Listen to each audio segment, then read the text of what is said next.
코로나19와 여전히 맹위를 떨치고 있는 가운데 저도 얼마 전에 몸이 으슬으슬해지는 기분이 들어서 차를 한 잔 마시고 자가진단 키트로 한번 검사를 해보기로 했습니다. 이렇게 한번 해봤을 때는 음성이 나와서 아직까지는 별 문제가 없다 싶어서 따뜻한 물에 발을 담그면서 목욕을 하면서 좀 진정이 되나 싶었는데 별로 차도가 없더라고요. 그래서 안 되겠다 싶어서 다음날 아침에 동네 선별진료소에 가서 확실하게 다시 확인을 해보기로 했습니다. 여기서는 신속 항원 키트를 나눠주고 있어서 이것을 가지고선 제가 직접 한번 검사를 해봤는데요. 이런 식으로 코에 있는 검체를 옮겨가지고서는 검사 키트에다가 몇 방울 떨어뜨려야겠죠. 긴장이 돼가지고서는 이게 좀 잘 안 나왔는데 그래도 좀 차분하게 잘 눌러가지고서는 결국은 필요한 방울을 다 떨어뜨려서 검사를 시작할 수가 있었습니다. 이것을 들고서는 대기 장소로 가서 한 15분 정도 기다리면은 결과를 확인을 할 수가 있었죠. 처음에는 별 문제가 없었던 것처럼 보였는데 15분 정도 기다리니까 T 쪽에 표시가 뜨면서 결국 양성인 것으로 확인이 되었습니다. 보다 확실하게 확인을 하기 위해서 이제 이것을 들고 PCR 검사 장소로 이동을 했습니다. 보시다시피 많은 사람들이 검사를 받으려고 줄을 서 있죠. 저도 이렇게 줄을 서가지고서 검사를 했는데 다음날 아침에 문자가 온 것을 보니까 확진이라고 해서 결국 자가격리를 하게 되었습니다. 집에 돌아가서는 몇 가지 측정을 해보게 되는데 먼저 체온은 별도의 체온계를 가지고선 측정을 하게 되었습니다.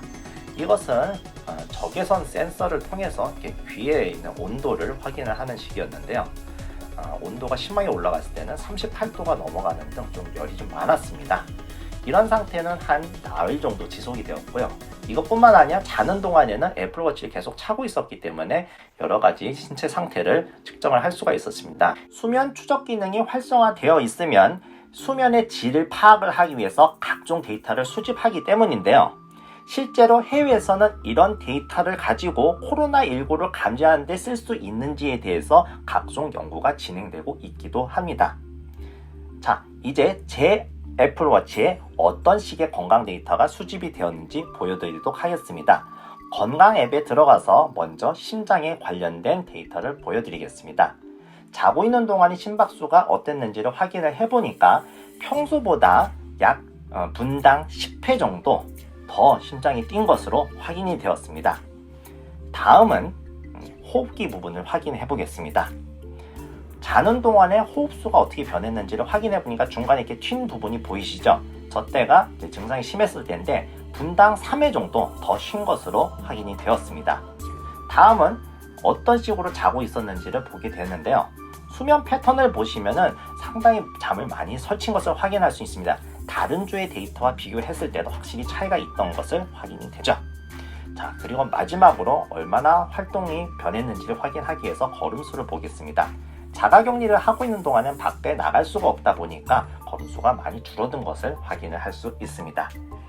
이런 식으로 애플워치 하나만 가지고도 코로나19를 앓고 있을 때 어떤 식으로 건강 상태가 변했는지를 확인할 수가 있었습니다. 증상이 나타난 지 열흘 정도 지나고 상태가 호전됨에 따라 저는 선별진료소에 다시 한번 가서 신속 항원 키트로 검사를 하게 되었습니다. 이렇게 한번 해보니까 다행히도 음성이 나와서 저는 코로나19와 완치 상태인 것으로 확인이 되었습니다. 다행이네요.